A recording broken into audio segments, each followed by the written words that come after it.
Je propose d'enchaîner tout de suite sur la table ronde. Je vais remercier, please, all the speakers from the previous session. Would you like to come and sit here? Remy, if you're here, you can also come because you worked on educational games too. And Denise.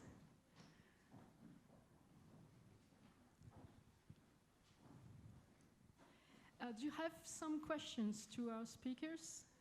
Yes? Thank you.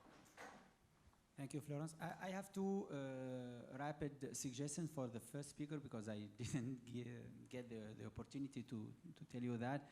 I found the idea very, very attractive, interesting. I have two suggestions. The first one is to make it more game.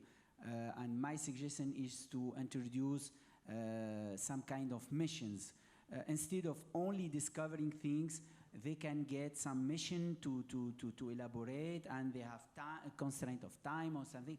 And the knowledge and discovery comes with that, and it can let the concept more game-oriented. This is the first one. The second one is that the map can represent not only a hospital, but a whole city with different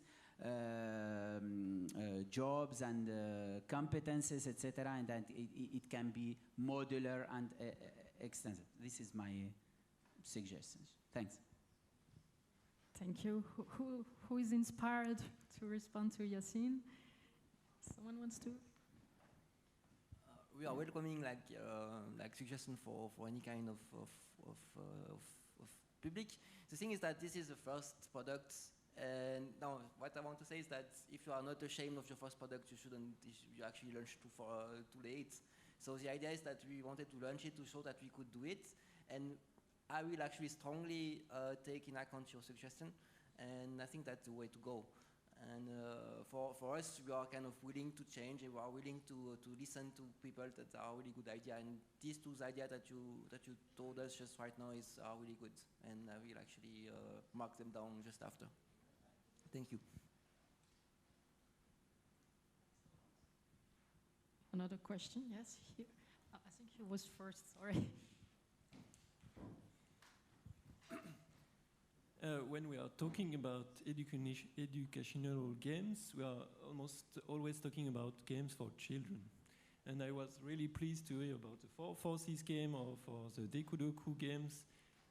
Do you think that, so how can we explain that most of educational games are for children and that we have not more games for advanced topics like physics, electronics, or things like that?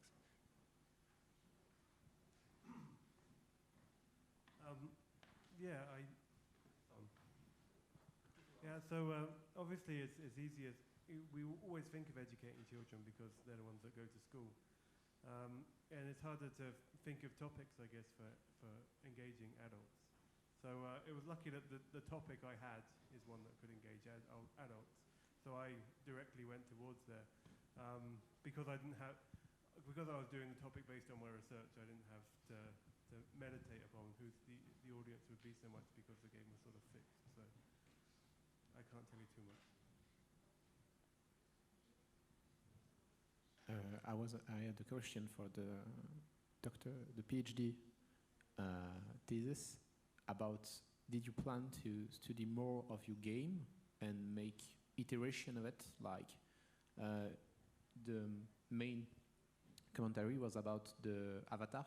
He's man, he has a tie, he's like a scientist, and you couldn't make a woman or something like that, but did you plan to go further and try to make like a person, an avatar like or a girl or a man, and see if you can change the head or something like that to see if there is a difference in progressing in student, because there is an effect in psychology called Proteus effect, if I'm right, and in the fact the avatar of someone is changing his behavior depending on the avatar. So I was wondering if you are planning to do something in this line.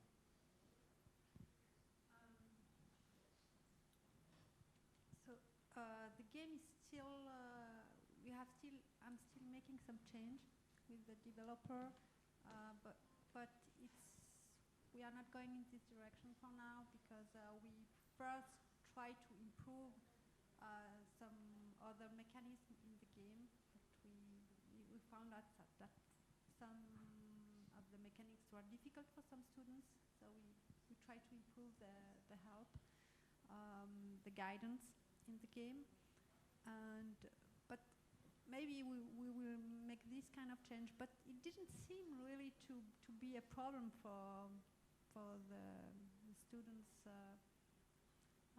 So we'll have to see if it's really interesting to do this kind of change. Yeah.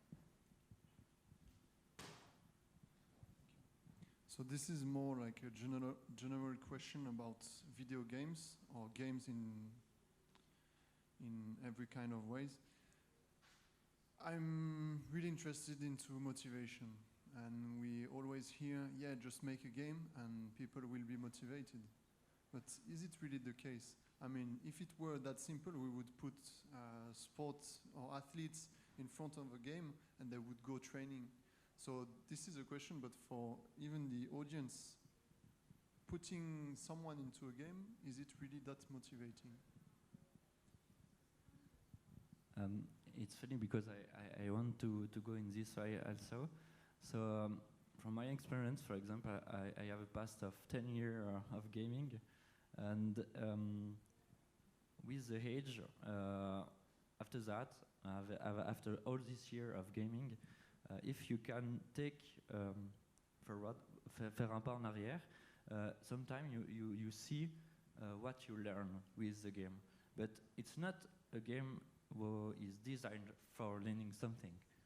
And I think it's also in the way of the education, if you make a game and you will say, you will learn something with it, and you have, it's very obvious to what you will learn, it's maybe a better approach to say just, okay, have fun. And after that, take it back and thinking about what you do. And with that, you don't lose this kind of motivation. You don't lose that like you do for example, with a specific game to learn something and this kind of stuff. So I think for the moment this approach is not really used, and I don't know if it's good to do that, but I think it's interesting to try it.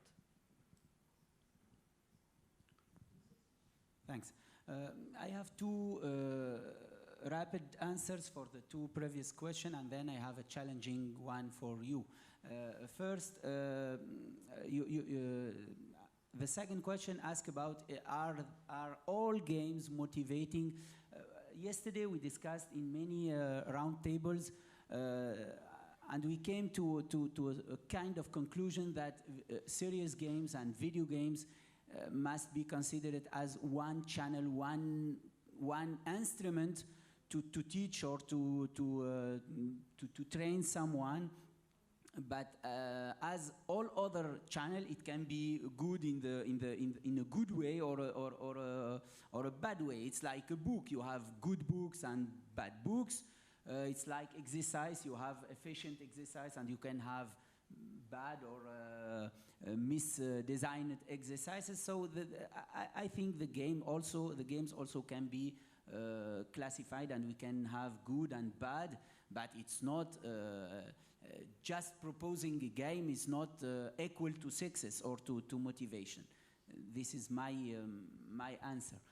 The second question is more important because you ask about why we use only or why we talk about games only for young people, and I think, and this is also the challenging question, I think that it's very difficult and time-consuming and money-consuming also to develop games, etc. In the past, we asked from a professor to be expert and to come and to talk. That's all. So he don't need a whole staff with him. Perhaps one assistant to help him to answer questions or to make some labo. But he came with his expertise, and that's enough.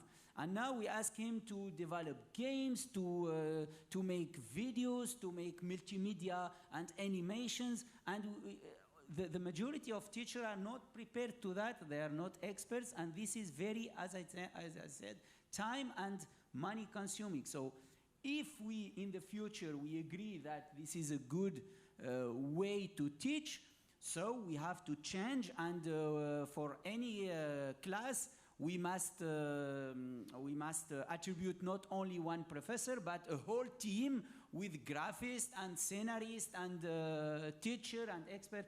So, and the problem became more problematic for high-level subject, because it's easy to develop a game for simple math.